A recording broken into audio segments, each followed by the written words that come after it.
សម្រាប់ interior អ្នកទាំងគ្នាគួរតែចាក់ texture PNG file បែបនេះចូលនៅក្នុង SketchUp យើងហើយអានេះចាក់បែបនេះ render ចេញមកដឹងតែវាចេញ LED ឲ្យយើងហើយអញ្ចឹងខ្ញុំនឹងទៅ render scene នេះមួយ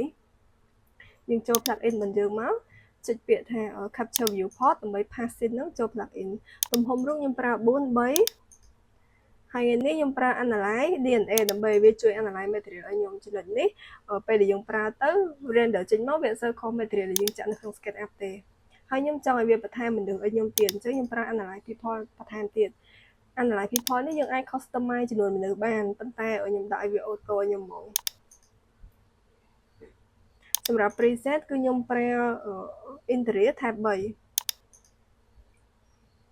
quality រូបខ្ញុំតេស្តមួយខែសិនសម្រាប់ light គឺយើង select យក interior ហើយខ្ញុំបើក down light សម្រាប់ cabinet LED នេះយើងអត់បើកក៏វាចេញឲ្យយើងដែរដោយសារតែយើងចាក់ texture លឿងនឹងឲ្យយើងហើយ size context គឺខ្ញុំប្រើ interior context ហើយខ្ញុំប្រើ interior city skyline ប៉ុណ្ណឹងខ្ញុំ render បានហើយអញ្ចឹងនេះគឺជា scene ទី1របស់ខ្ញុំ scene នេះខ្ញុំនឹងយកវាធ្វើជា reference សម្រាប់ render scene ទី2បន្ទាប់ទៀតសម្រាប់រូបដែលយើងយកមកធ្វើជា reference យើងគួរតែប្រើរូបណាដែល view វាជារួមមានន័យថាមក view នេះយើងសឹងតែមើលឃើញគ្រប់ជ្រុងនៃបន្ទប់របស់យើងណាព្រោះបើសិនជាយើងយក scene focus មកធ្វើជា reference វាអត់សូវបានល្អទេដោយសារវាឃើញ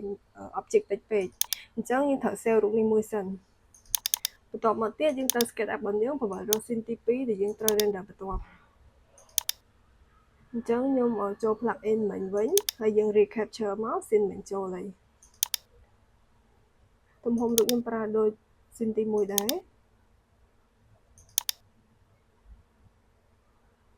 យើងរុញវាទៅ consistency ហើយយើងត្រូវ upload scene ទី1របស់យើងចូលហើយយើង save មកហ្នឹងណាហើយខ្ញុំ render មកចំណុចនេះបើយើងអត់ចង់ឲ្យ scene ទី2យើងមានមនុស្សទេយើងសរសេរថា don't put people អីចឹងទៅតែអានេះខ្ញុំអត់បានសរសេរទេអញ្ចឹង scene ហ្នឹងវាដឹងតែចេញមនុស្សឲ្យយើងហើយសម្រាប់ scene នេះពលឺពណ៌អី material អីគឺវាដូច scene ទី1ឯងប៉ុន្តែវាខុសមួយចំណុចត្រង់ថាវាចេញ LED កន្លែងធ្នើកណ្ដាលនឹងឲ្យខ្ញុំណាប៉ុន្តែ SketchUp ខ្ញុំអត់មាន LED ទេអញ្ចឹងចំណុចនេះយើងអត់ចាំបាច់ render ម្ដងទៀតទេយើងរុញរូបភាពនេះទៅមុខងារ editor ដើម្បីឲ្យវាកែសម្រួលឲ្យយើងអញ្ចឹងនៅក្នុង editor គឺយើងត្រូវតែ pan ទៅលើ LED ហ្នឹងមកបន្ទាប់មកទៀតយើងសរសេរប្រាប់វាឲ្យវា delete LED ហ្នឹងចេញអញ្ចឹងខ្ញុំសរសេរថា delete one LED street light under surf ហើយយើង check quality ម្ដងទៀតយើងចុច detect and replace post file ហ្នឹងមក